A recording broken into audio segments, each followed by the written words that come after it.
Welcome to the Power Curve. I'm Holly Scott. In our podcast, I have the opportunity to chat with accomplished industry executives regarding decisions they've made along their career path, with the idea of empowering you, our audience, as you navigate your own career trajectory. Today, I have with us Dr. Robert Greenberg. He is the chairman of the board of the Alman Foundation. Bob and I met over 2 decades ago when he was the CEO of a small company called Second Sight. Pleased to have you here today, Bob. Thanks for having me, Holly. Pleasure to be here. Yeah, the pleasure is ours. You have a very unique career. And when I was thinking about the intention of this podcast and empowering others along their own, I intentionally choose individuals who have done unique things and grown in unique ways. And yours started with your academic foundation. So I'd love to hear a little bit about your choices. You have both a electrical engineering degree, a biomedical engineering degree, a PhD, and an MD. Can you tell us a little bit about that and how you got to those credentials? Sure. It probably started when, as a teenager, I was kind of a computer geek and got interested in computers, and that kind of led to an interest in electronics.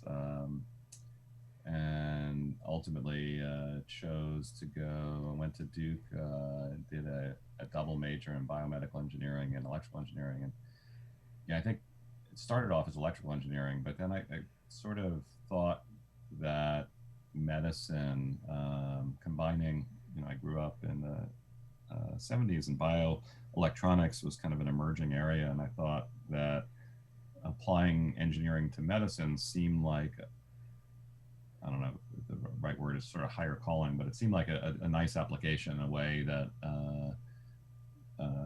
engineering could be more impactful to individuals than straight engineering. It seemed like an interesting area and one that could have a bigger impact. And so that's how originally I sort of tiptoed into it from the engineering side. And then while I was in undergrad at Duke, thought that I really didn't. I felt like I got a good background in engineering at that point, and was a pretty good electrical engineer and knew a little bit about software, but didn't know very much about the biology side of it. Mm-hmm. And so made a decision to go to med school, and actually applied early to Hopkins, and got accepted to their MD PhD program, and I met a fellow, Ham Smith, who was I didn't know at the time, was a Nobel laureate at Hopkins, and he asked me during my interview why I wanted to go to med school, and I said, I think it'll be fun. And he said, Rob, tennis is fun. That's not fun. And he was right, of course, but that was kind of my thinking at the time, was that I did think it would be fun, and there were parts of it that were fun. Mm-hmm. Certainly grad school was a lot of fun. Well, it was fun because it was your passion, right? From the early days. It tied in, as you mentioned, the electrical, the biomedical, and understanding the physiology and how it all came together. And now here you are, fast forward, a subject matter expert in neural prosthetics and technologies that are untouched by many because they're daunting, right? So, yeah, so that passion is a commonality amongst executives who aspire in the life sciences in particular to high levels, because they tend to follow that and they tend to see things pull in. Yeah, I've always been very much a believer in kind of following one's interests, and kind of seeing where that leads. And you tend to, and I tell my kids this too, you tend to do better at things that you're interested in. You're going to invest the time, and like you said, Holly, it's not work at that point. It's fun. Mm-hmm. Well, there's the passion, and then there's individuals around you that can help empower you and help guide you and mentor you along the way. Did you have any early mentors? You mentioned one. I was curious on how you perhaps got into your first real role outside of academia. Yeah, I think so. Outside of academia,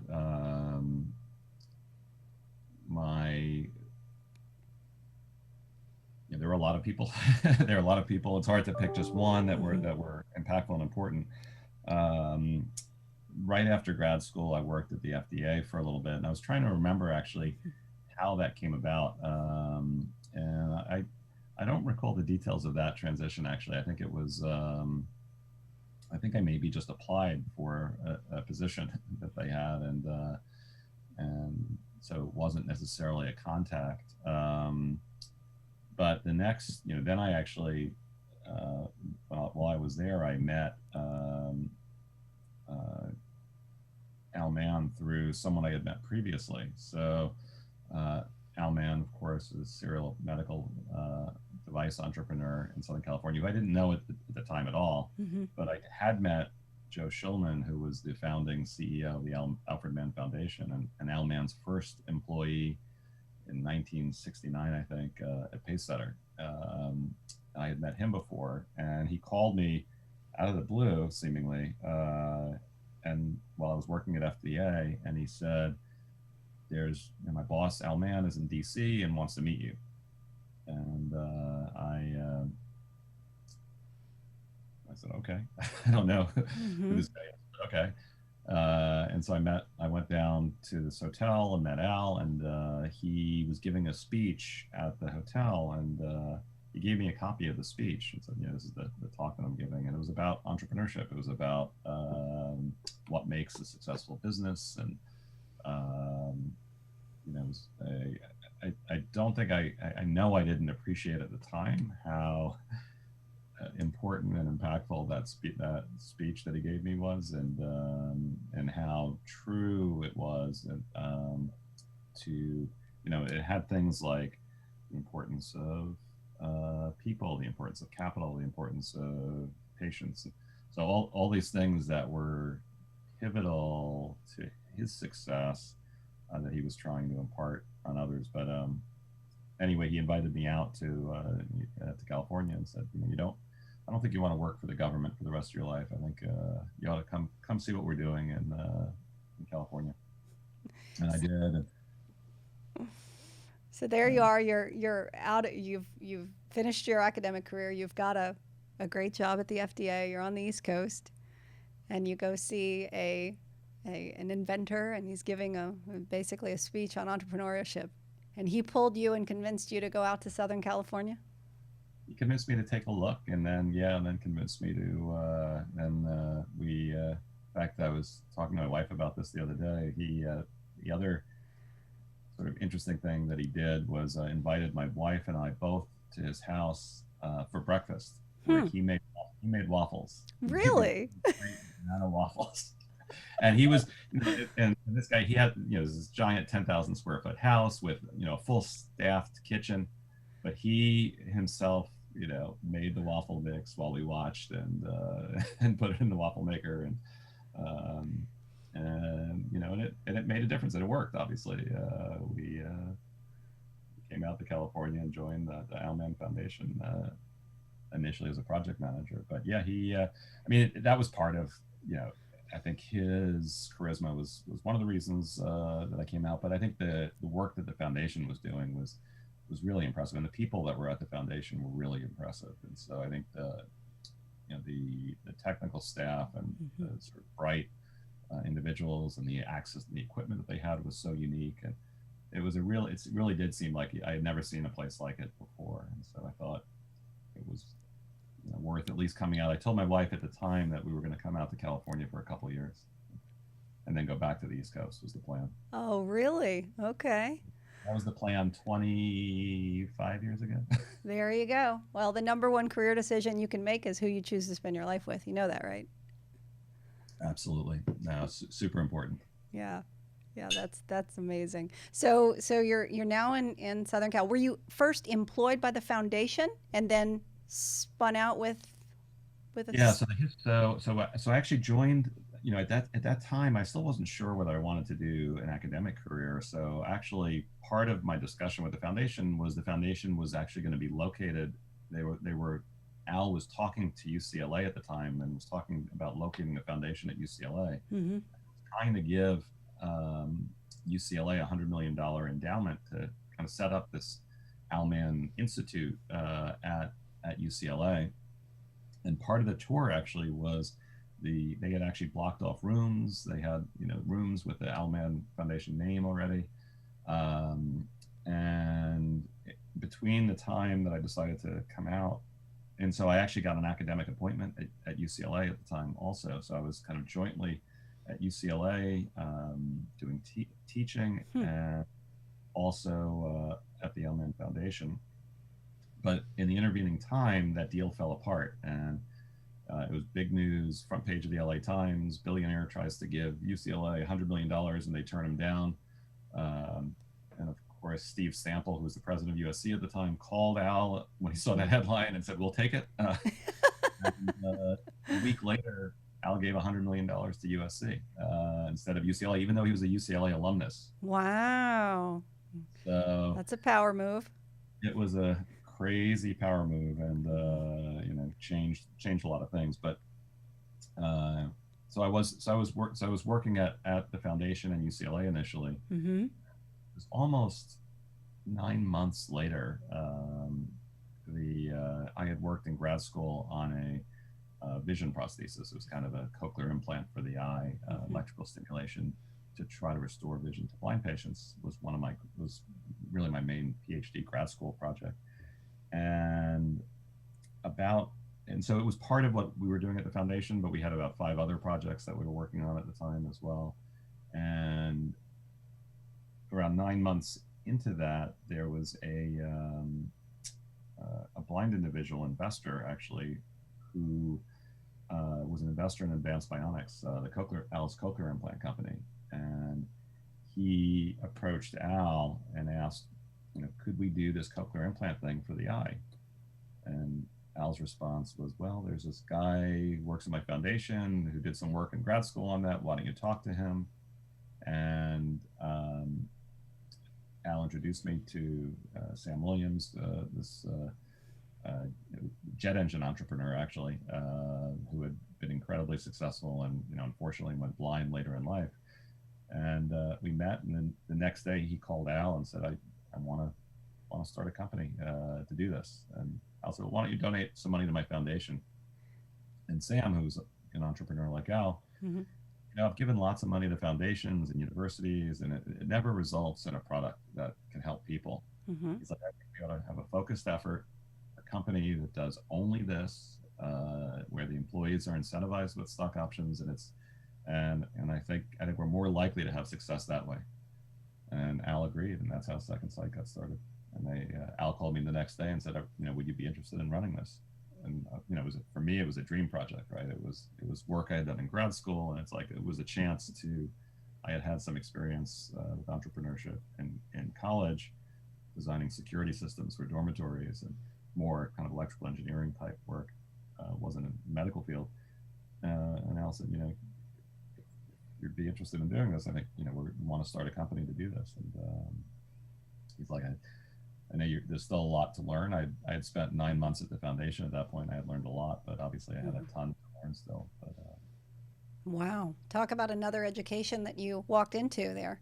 So you're coming from, at that point, a tenured experience from academia, and then government, FDA, and then now in the foundation, then moving to a true startup with investors, and a board and deliverables and accelerated expectations. How was that transition for you, and what best prepared you for it? Yeah, the transition was pretty seamless, actually, because the goals of the company were very product driven, which I had always, I think this security system company was very product driven. I think I was always very focused on developing a product development. And so for me, the company, what was different about it was, of course, the funding and like you said, the board and sort of the focus. but the goals at that point were still product development, and so it was something that I think that was probably the thing that prepared me the best was the things that the company needed to do. There were a lot of things that I had never done though at that point. Like I had never hired a staff. I hadn't directed a project of this scope. I mean, it was a much bigger project, and it was I think the PhD background was helpful because in grad school you're having to take uh, you're having to develop something new. Mm-hmm. At Second Sight, we were trying to do something that no one had ever done before, and so I think it was product development, but it was also it had some research components to it because we were really pushing the envelope to do something completely brand new. And Mm-hmm. I don't think I appreciated when we started how brand new it was and how hard it was going to be. Mm-hmm. Seemed seemed straightforward. When I was in grad school, we did an experiment in a blind patient, and this is what really got me into the field. Was there was a surgeon, Eugene Dewan, who invited me into the OR to see an experiment, and he had taken a blind patient who had retinitis pigmentosa, locally anesthetized the eye, and had a wire and put a wire into this fellow's eye and held it. This the surgeon was incredible. He could hold it within half a millimeter of this person's retina and put a little bit of electrical current, turned on the electrical current, and the patient said, "I see a spot of light." And then he took a second wire and put in the second wire, so he had two wires in, turned them both on, and the patient said, "I see two spots of light." Oh my gosh. At that moment, Mm-hmm. I was kind of like, I was hooked, really. I mean, I Mm-hmm. thought, gosh, if this guy can see two spots, this blind patient can see two spots of light, this is just an engineering project. I was an engineer at that point. Mm-hmm. All I need to do is give him a bunch more spots, and we can create an image, and we can create and hook it up to a camera, and this fellow can see again. It seemed easy, Mm-hmm. Wow. Wow. or at least seemed possible. It Mm-hmm. seemed to. I knew at that moment that it was possible, and so I think there were a lot of things I didn't appreciate, like how hard is it to put electronics in the body and have it survive, and Mm-hmm. electronics be small. How do you interface with the retina, which is like one ply wet tissue paper, super delicate. You kind of look at it wrong and it tears. So I mean, there were aspects of it that I didn't appreciate in that Mm-hmm. moment, but that probably if I had appreciated, I never would have never would have tried. Hmm. We were able to overcome all of this, so that was really the big Hmm. accomplishment.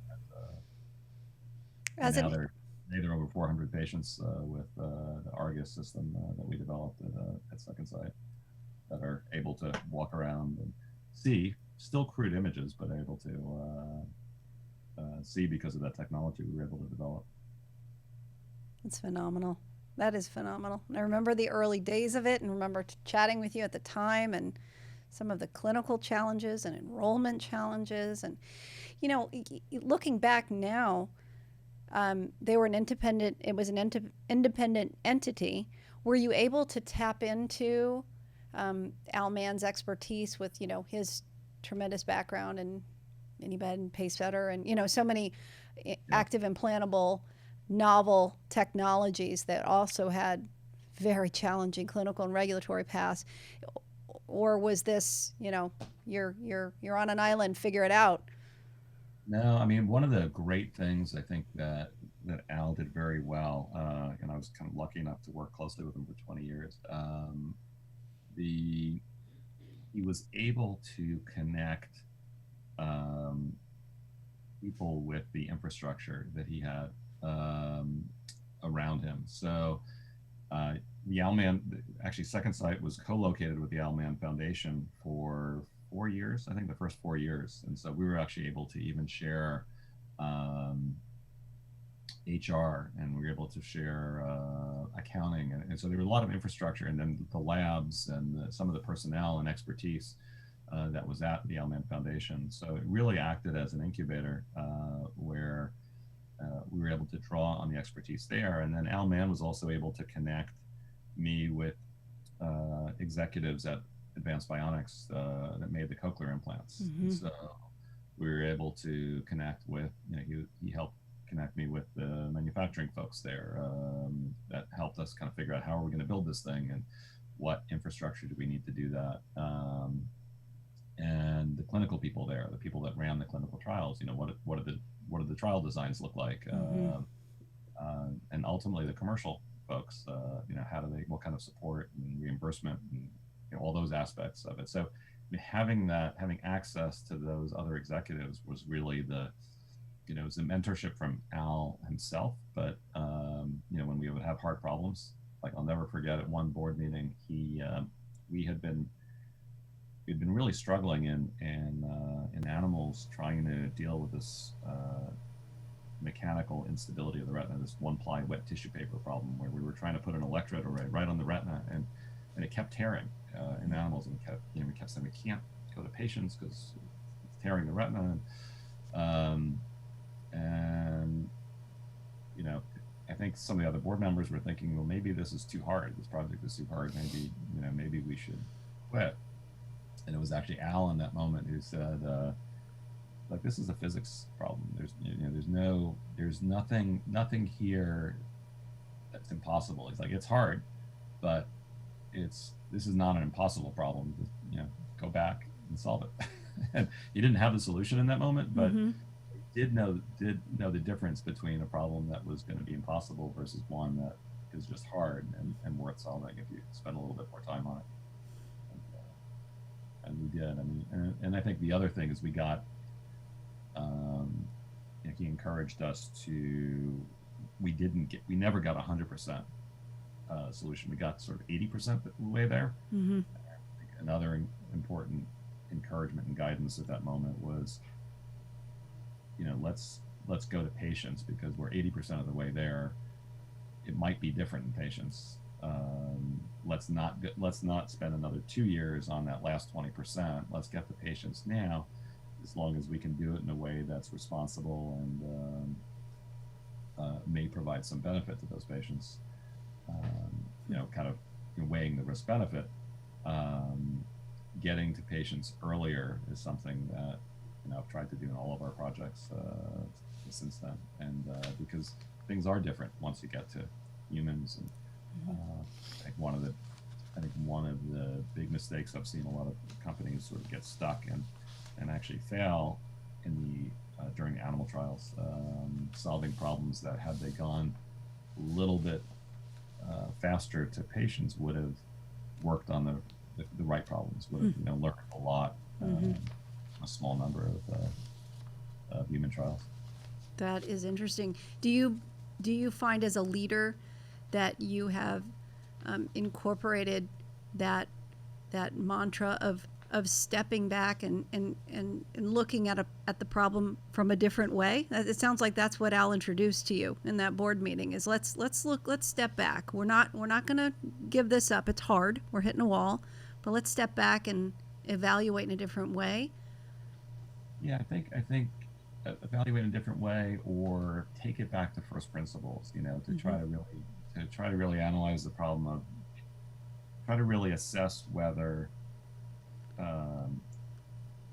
it's possible, right? I mean, like turning lead into gold. Okay, maybe that's not one that's not possible, but is looking at it at first principles is one of the things Al would say is, can you based on the laws of physics, is this something that's possible? Even if it's hard, is it possible? And then Joe Schulman, who was the founding CEO of the Alman Foundation, he would also say, he would talk about a failure of nerve. And so he would talk about, there was, I guess, in the 1950s, the American scientists were saying that you couldn't build a rocket to go to the moon because it would have to be 5 stories high, or it would have to be too big. And then the Russians built a rocket that was 5 stories high, and right. the first ones to get into orbit with that. And so it's like, okay, gee, maybe that is possible. So there was, as long as there were no, and so I think both Al and Joe shared that as long as there was no sort of physics, basic physics thing preventing you from doing that, the fact that it's hard is not a reason not to do it. In fact, it's a good reason to do it, because a lot of people will look at it and say that's too hard or that's not possible, when in fact it is possible. It's just hard. Mm. And then it's easy once someone else shows you, right? Because once the Russians showed us that you could build a rocket that high, we went ahead and built it, and we actually got to the moon first. Right. When someone else does it, exactly. Um, as you've been part of so many technical challenges, have there been any moments career-wise that you would think were really challenging, that you peeled back to basic principles and said, before I make a decision here, I'm going to think this through, that you think might have changed the outcome had you not made a decision or not made a decision? Sometimes not making a decision is indeed making a decision, and especially when it comes to career and development and some of the lessons that you've learned that have empowered you. Yeah, I think if I think back so career-wise, probably the biggest decision was as I was finishing med school, was a decision that most of my classmates were going on to residencies and training, continuing their training as physicians to be practicing doctors. So probably the biggest decision and the hardest decision that I made was to not do that. So the decision and it was an active decision that I wasn't going to pursue clinical medicine. Even though I enjoyed it, I enjoyed interacting with patients, and it was rewarding to help patients on a one-on-one basis, and see kind of the results. Particularly surgery was, particularly satisfying, that you could leave a surgery that you fixed, quote, fixed Mm-hmm. a problem with the patient, and the patients and their families were really grateful. And so that that was probably the hardest decision, was to decide not to do that. And my thinking at the time was that as a practicing physician, as rewarding as it was personally, you could only help one patient at a time. Mm-hmm. And so you were kind of limited with the impact you could have. And I felt the impact that you can have in the medical device field is on thousands or tens of thousands or even hundreds of thousands of patients with the technology that you develop. And it also, in my case, sort of married this interest that I have from a young age in technology with my interest in sort of medicine and helping individuals. So for me, it made more sense than purely practicing medicine. But I don't know if that was a first principles decision, but it was certainly a kind of mm-hmm. an important, impactful, difficult decision. Well, you had to peel back and really become have a heightened sense of self-awareness about what was going to wake you up in the morning and drive you, and going against what all of your peers in med school or your family that paid for you to go to med school, going against all of those individuals and listening to the voice inside you that says, this is not the road I'm supposed to be on. I'm supposed to make a left instead of a right. It doesn't get more basic than that, because you're peeling back all of the voices outside of you and saying, I'm going to listen to the one that is most important, and that was your own. Yeah, my friends thought I was crazy. They said, you're giving up a quote sure thing, right, which is mm-hmm. a career in medicine, and you'll always have a job, and why would you? They couldn't understand why I would quote give that up. Mm-hmm. I had a professor in grad school, David Yu, who I did a rotation with, studying ion channels. And this brilliant guy, one of the most brilliant guys I ever met, he studied ion channels of cells and was, sort of orders of magnitude smarter than everyone else. He really understood these ion channels in like the statistics of them. Anyway, but one day he came to me during this rotation and he said, I wake up every day thinking about ion channels. I go to sleep every day thinking about ion channels. I don't know that you do. It's like, you could do this. Mm-hmm. You you're certainly capable of doing this, but I think you ought to find something that you can wake up thinking about and go to bed thinking about. And so another sort of impactful person, and what great selfless advice also that he was giving me. He's like, he could have kept me in his lab as a lab rat for several more years, but he had the and so it was hugely impactful, and for me, certainly for 25 plus years, vision prosthetics were that thing, this quote solvable problem that I sort of hammered on for a long time till we had it solved. Wow. Those conversations, which at the time were likely, in one ear, out the other, and then you reflect on it later on and think, and then all of a sudden it's a pivotal point. Right? You ended up following, and now here you are, 260 plus patents later, and neural prosthetics, and this is fascinating. Solving some of the world's most complex challenges, which is quite unique to it. I think that adds so much, and that's, you got to give your mentor at that time a lot of credit for, like you said, selflessly speaking up and losing a good lab rat, but knowing that he found his passion and wanted to try and help you find yours. Right. Yeah. Yeah. No, unbelievable. I think so. All of us sort of owe a huge debt of gratitude to the teachers and people along the way that are willing to do that. Mentors that are willing to think about how do you. So it's something I think about now a lot. Also, is ways to try to help folks that are earlier in their career, and so. Oh, I'm sure. Just you work around an incredible young group at Alman Foundation, right? There's an incredible engineering team, a scientific team. Do you have a formal mentorship program there, or is it more informal? Yeah, it's more informal. I think one of the things we do try to do, though, is mix the group where we have some folks that are at various stages in their career, so that you do have not only continuity, but also kind of this sort of natural mentorship that occurs amongst the team members. And so the foundation's been around. We didn't really talk much about the foundation, but it's been around since 1985, and it's a nonprofit medical device incubator that really tries to bridge the gap from ideas, often from academia, to getting those ideas through sort of early product development, so that we can then spin companies off around, or license the technology to existing companies and get it out to patients. And so the goal is to meet unmet medical needs, and it's often difficult problems. It's often problems that have either not had good solutions or don't have any solutions.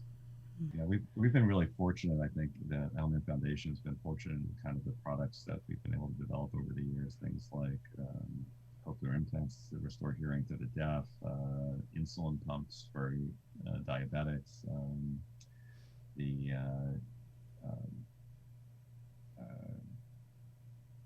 of course, the products that we developed with Second Sight, now our latest spin-off, Axonics, dealing with overactive bladder.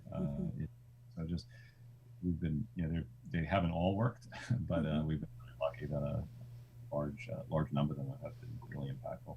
Yeah, large number have been. And again, going back to the fact that these are the more complex challenges to solve out there, and the way you're having to address them, electrical, software integration, implantables, add-on, and so on and so on and so on. So the fact that some may not be as successful as others, it's still moving the ball forward, right? Even the ones that don't have the most optimal outcomes, we're learning and taking it to new ground. What, Bob, what are you most excited about in terms of the industry? What are some of the trends that you're looking forward to here in the coming years? So I think the areas that I think are the most interesting going forward, we're continuing the foundation is continuing to focus on a lot of our core expertise, which is in the neurostimulation and neuromodulation areas. We're also really interested in the role that data and artificial intelligence can play in that. And so we're thinking a lot about, in all of our projects, how we can collect data, how that data can be uploaded to the cloud, and how that can improve the therapy. Mm-hmm. And so I think that's another sort of relatively new aspect of medical devices that I think is going to be very impactful over the coming, let's call it 5 to 10 years. Mm-hmm. It's something that we're starting to see in other projects, and and it's kind of a natural outgrowth of course, all the cloud-based and data-based interests throughout business, not just in the medical area. Yeah, no, I think medical is finally getting its opportunity at the party. The software and the cloud and data has long been of interest, yet how to use it and how to be sensitive to patient privacy and all of those issues that we wrestled with and still continue to crystallize are ones that they're starting to finally sort through and create some real opportunity for patients and clinicians. I think that's right, and I think also the regulators are catching up now, Mm-hmm. and issuing guidance on how do you think about artificial intelligence program or learning algorithms, and how do you what sort of protections do you put in place? Mm-hmm. So I think that's helpful also, in sort of giving the industry a roadmap, because I think that was another thing that was holding the medical industry back, was kind of uncertainty around what does the regulatory path look like. Mm-hmm. Exactly. No, I think that's a consensus there, is that it was a regulatory challenge for many years. Mm-hmm. So as we wrap this, last question I have for you is if you're thinking about your younger self or others who are motivated by similar things, technical challenges, the patient, any advice to those early in career, things that you would offer individuals as they're exploring and making decisions? Yeah, I think certainly a lot of what we've talked about already is sort of following your passion, and not being afraid to take a different path, Mm-hmm. and to take your own path. I think one of the things I would tell my earlier self is don't try to emulate someone else's path. Mm-hmm. Path is going to be unique, and be alert to opportunities as they come up. I think at the time I don't know that I appreciated, for instance, the opportunity of meeting Alman. Mm-hmm. I couldn't have known the impact that would have had. I was looking at a job in Boston at a medical device consulting group at the time, that I had an offer from them in hand, actually. And so I think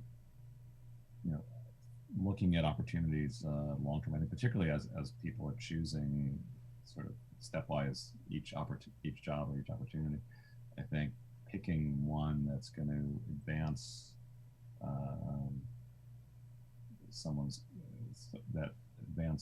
advance their career, but advance their learning in some way, is more impactful long term. Think long term. Don't think just don't take a position because someone's offering some more money or some more benefits, or I'd say look at these things holistically, and keep your end goal in mind, whatever that is. Yeah, keeping the big picture in mind, and looking at your moves over. I usually suggest somewhere in the 2 to 4 year range. What's this experience going to give me? And not that I recommend jumping every few years. That's not what I mean, because we could be talking about a challenge internally. We could be staying at Alman Foundation or at Medtronic or wherever it might be. What challenge am I going to have available? What am I going to learn? And what can I take with that experience that maps towards what I aspire to in the long term? And I think you're exactly right, Holly. I mean, I think it's learning what you're going to learn and who you're going to learn it from. I think are things that are super impactful. You know, all of us that have been in a job before know that 90% of what you like about the job are the people that you're working with, and so are they people that you enjoy being with? Are the people that you're learning from? Mm-hmm. That's right. Those are really important. Absolutely. No, couldn't agree more. Bob, it has been so nice having you. I am so grateful for your time and you spending it. I know you have lots more important things to do than chat with me. You've got a lot of people to take care of out there. Nothing more important than chatting with you, Holly. It's always a pleasure. You as well. Thank you so much for spending time. You all stay safe out there, okay? Take care. Bye-bye. Bye. Thanks for joining us on the Power Curve. We'll see you next time.